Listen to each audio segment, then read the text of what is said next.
শুভ নববর্ষের শুভেচ্ছা জানিয়ে আমার একটা কবিতা পাঠ। নূতন বৈশাখ। কিছু পাতা ঝরে গেছে, রেখে গেছে নূতনের আমেজ। উষ্ণ হলেও নব বৈশাখ বিগতকে রেখেছে হারানোর অনুভবে। উপহার দিয়েছে নূতন সকালের আরও এক নূতন বছর। নতুনকে দেখার সার্থকতা। মৌমাছিদের গুঞ্জনে কিছু মধু ঝরে পড়েছিল কবিতার খোলা পাতায়।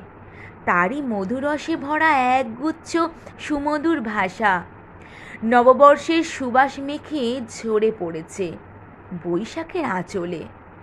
নতুন সকালে বৈশাখ এসে বলে গেল, যা গেছে তা যাক না, দুঃখ কি তাতে, বরং যা আছে তাকে উন্মোচন করো, আরও ভালোবাসা দাও, নিজের কাছে নিজেকে নূতন